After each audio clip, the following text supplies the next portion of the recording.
Good morning, it's Toraph Moses. It's Saturday, July something. Another beautiful day here in the city. I'll update the date because right now I'm having a block on time right now, which is fine. The flag is lowered for whatever reason. But I'm here at the East Harlem Pond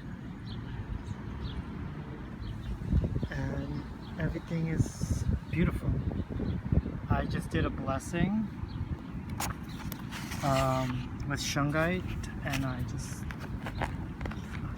gifted a piece of shungite pebble to this water or pond, and blessing it with unconditional love and preservation of all life and on and off land and water. And yeah, so I meant to do that for the longest time. I always forget to do it, and I always forget to bring the pebble too. But now I did, and I'm glad I did it. So today's another drawing with Toraph Moses, as mentioned, and we are going to channel elementals that live in the surrounding area, whether in the water or on land or in the woody areas or the rocks, trees. There's no specifics today, just going by spontaneity and letting things unravel itself as it should be. There's a damselfly here. I always picture damselflies as fairies because they look so beautiful. Anywho, so we're just going to ask True Benevolent Source and the people of the Toraph out there in the Blue Turquoise constellation to monitor and safeguard our drawing session and channel. And this is the tree that I am under. It's a beautiful pine tree. I don't know the name of it, but it's so beautiful. And I took some pictures of some dryads, so I'll show them soon. And so we're just going to introduce the tools, which is my Lumerian quartz, my selenite wand or selenite broken wand, my piece of amber, and of course a nugget of shungite. So the shungite protects us against any negative 5G energies as well as scalar waves. The amber transmutes energies and protection. The selenite acts as an etheric sword and protection. And I program the quartz to be our conductor, our channeling tool. So we're just going to take the moment to call on any true benevolent spirits, nature beings that would like to participate in our drawing session with Toraph Moses. If so, please come and reveal yourself to us. So I'm in a shaded area, so I'm just going to hold on to my quartz, and I'm just going to ask by closing my eyes and see if I can read anyone.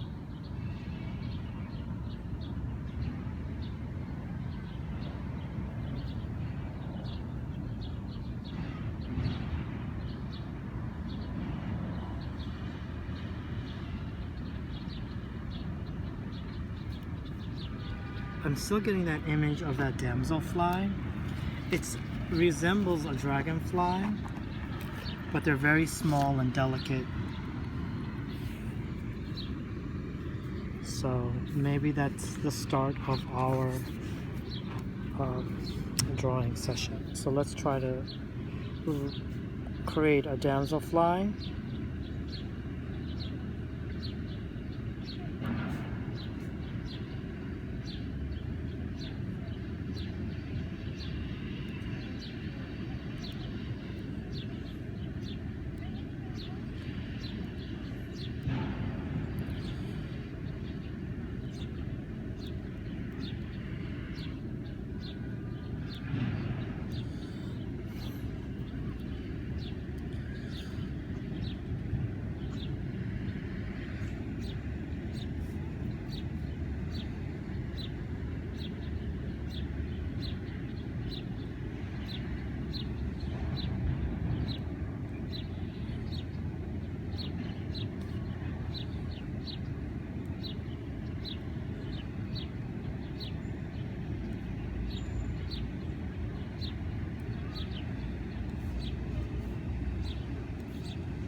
And of course it has all of these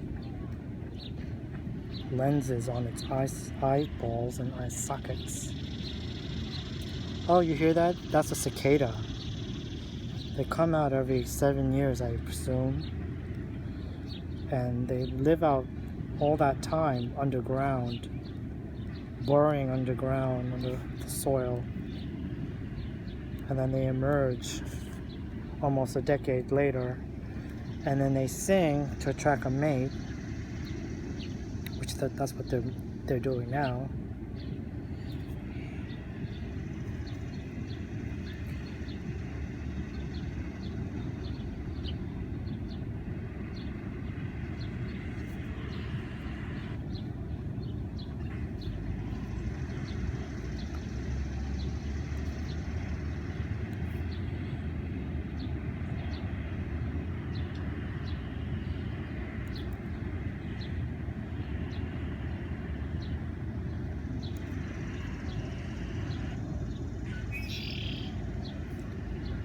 So since I've been drawing lately for the last several weeks and months, like I'm getting back to my good hand, if you would say, in terms of drawing ability. Because if you draw every day, you get good at it. But I used to draw a lot, especially during art school, which was a few years ago. And then we would also work on our digital work using the computer. So I had a balance of both, but since recently all of my artworks have been digital art, I don't draw as much, so that skill is kind of rusty. So my drawings were a little bit rusty, but now I'm getting my power back with my drawings. But I'm not there yet. I tend to be really good at illustrating, but it's slowly coming back. Alright, so now that's the face of this damselfly. So I'm just going to ask this damsel being, if you are positive, good, please reveal your heart space, because I would like to continue this drawing, but I need to make sure you are good, benevolent. So I'm just going to ask one more time, share your heart space with me. Okay, thank you. One more time, just to confirm. Share your heart space. Okay. She's good. Are you a she or he? It said it's good, and it's a female, or has a female energy. They say they can change their sex, but right now it's giving off a female energy. Oh, cool.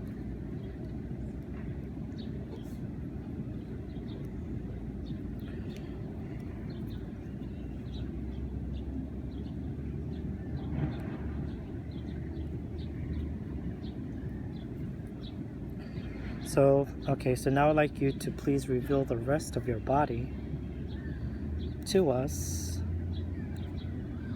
She said, sure.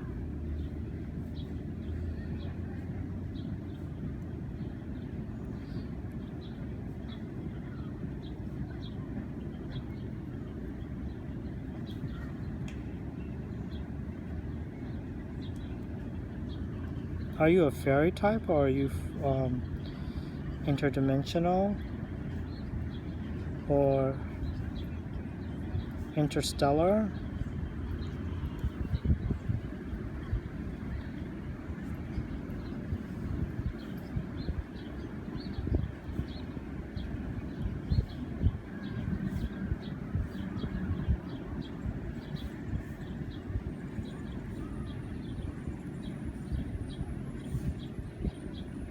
It's forcing me to drape a robe, so I'm assuming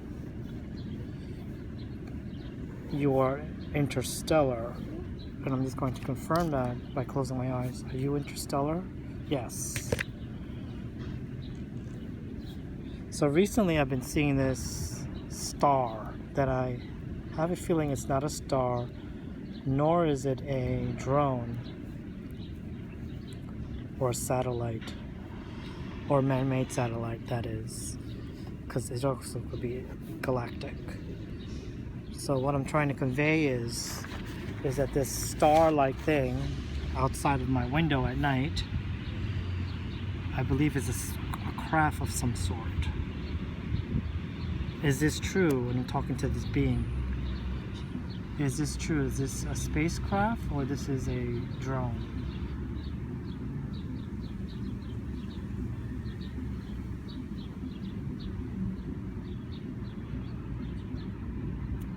She says she has no comment. She doesn't know.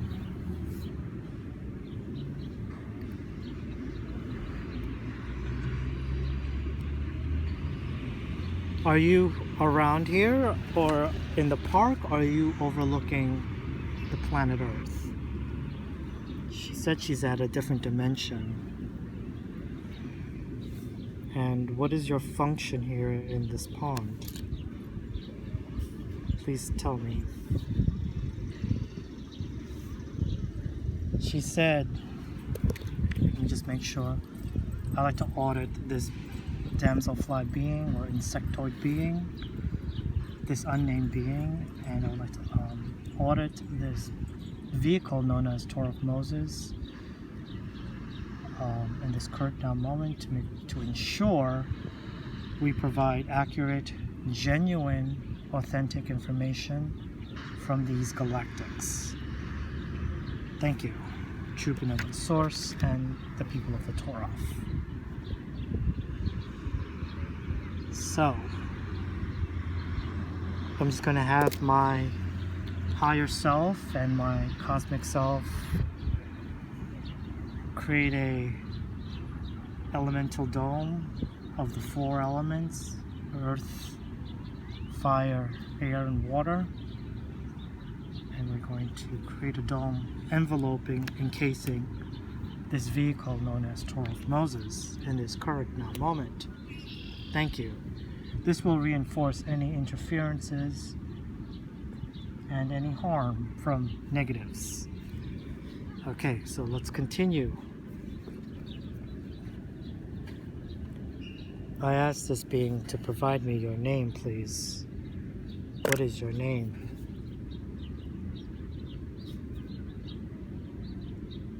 Reveal your name to us, please.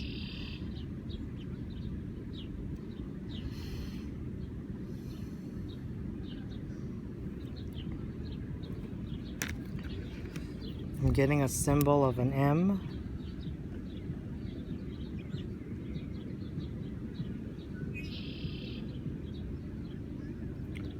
And then the bird. Ooh. Moeet.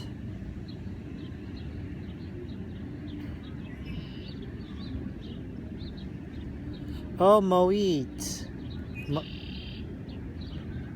Is your name Moeet or Moeet? She said that's close enough. She said it would not be our human vocal cords or language wouldn't be able to pronounce it. But this is the closest. So it's Moeet or Moeet. Moeet. But Moeet is fine, she says. Okay. Well, the bird helped us. The the red-winged blackbird.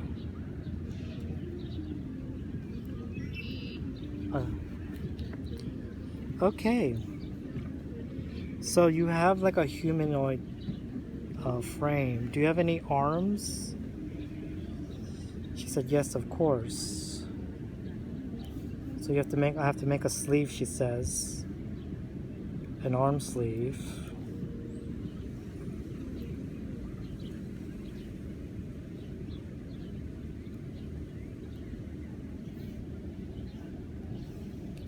So she has long arms, very insectoid.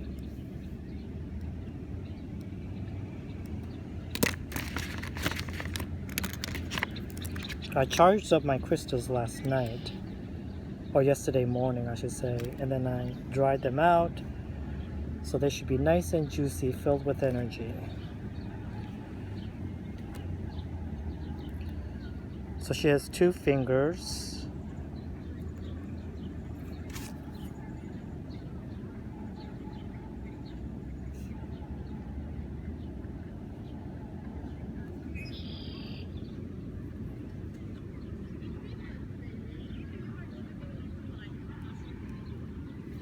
Moeet, how tall are you? She says, let me make sure, close my eyes for a second.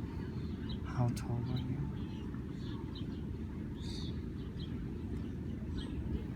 She's saying she's like an average human woman height. So that's like 5'5", 5'4".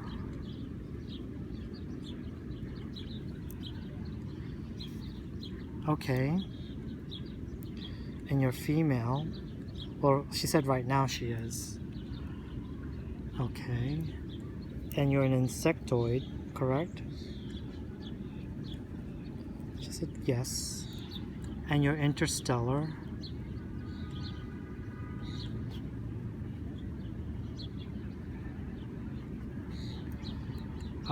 What dimension do you exist in?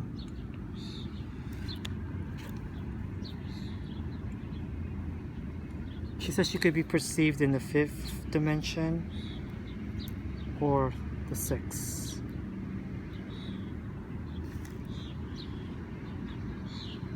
Is your home here on the planet Earth?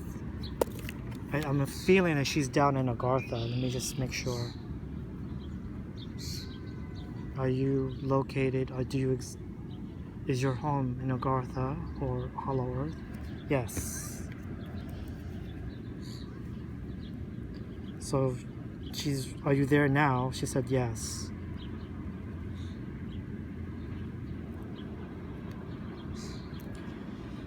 Okay. Oh, well, thank you for revealing yourself, Moeet.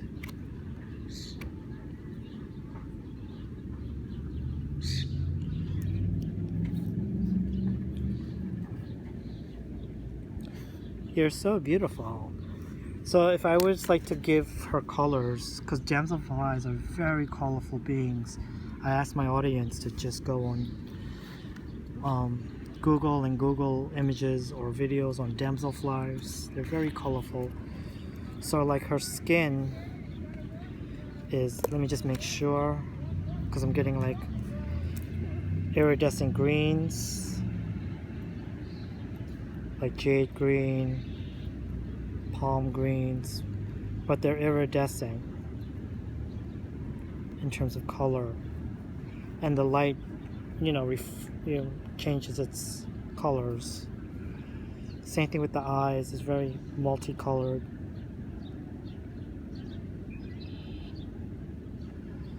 And then she does have hair on some parts of her eyes. She has little antennas. She has a long neck. There's a clavix here. And then this is her chest. She has no breasts. And she's wearing a robe. Let me just make sure to see what color the robe is. One more time, please.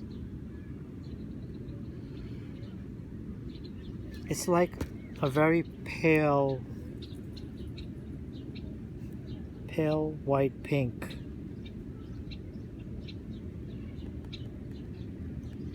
Yeah, it's a pale white pink robe. And it's kind of like, it has short sleeves, and then this is the rest. And this is her arm, and it has scales on it.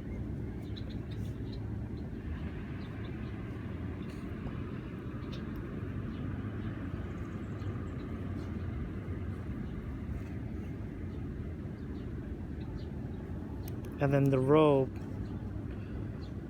folds like this, and then there's a button here, so it's like a double-breasted robe, and then a button here, So these are buttons. There's 2 buttons. And then it has this kind of like there's fabric here, drapes here, but then it overlaps the shoulders. She doesn't really have any, like, what you call, she's very narrow, she has narrow shoulders. And then she has hair on the back of her head. So if I were to illustrate the back of a profile of her,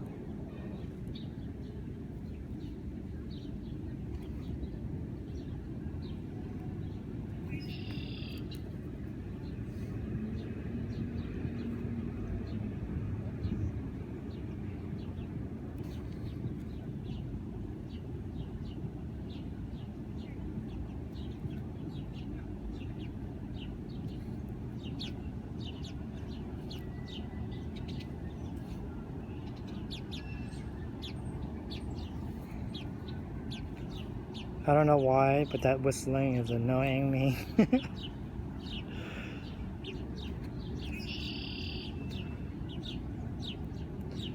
So that's the eyes, that's her jaws and her mandibles.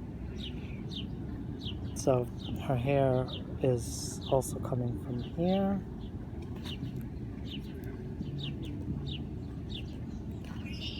And it's coming from down from the eyes, a little bit from the chin, and then she has hair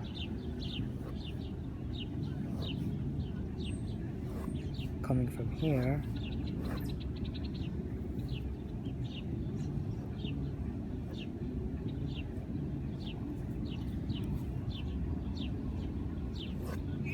Almost like a ponytail, but it's not.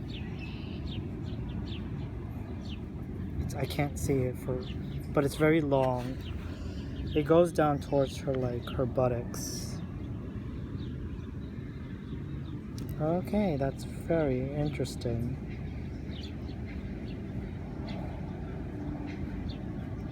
She's very beautiful and elegant, very regal, very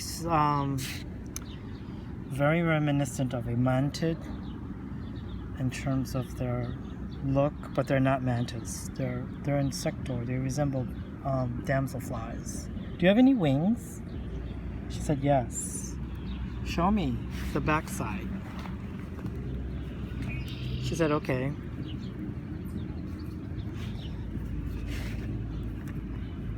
So if I were to draw the back,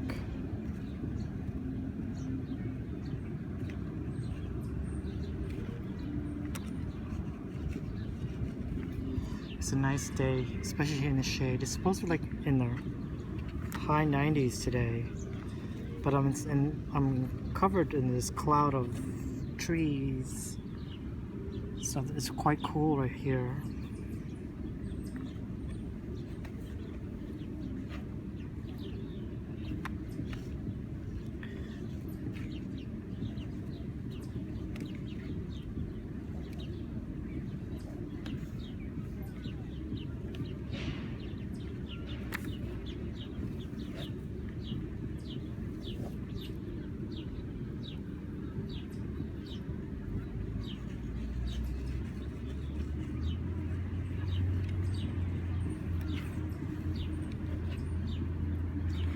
Yeah, so if you were like,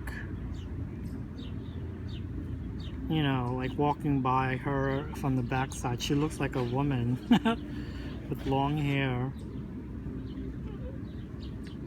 And then here's the sleeveless, her arm, it's her buttocks. Yeah, so that's her hair here. So from the back, she looks like a woman, but when you look at her front with a long neck, she has a long neck. When you come to the front or the side, she definitely looks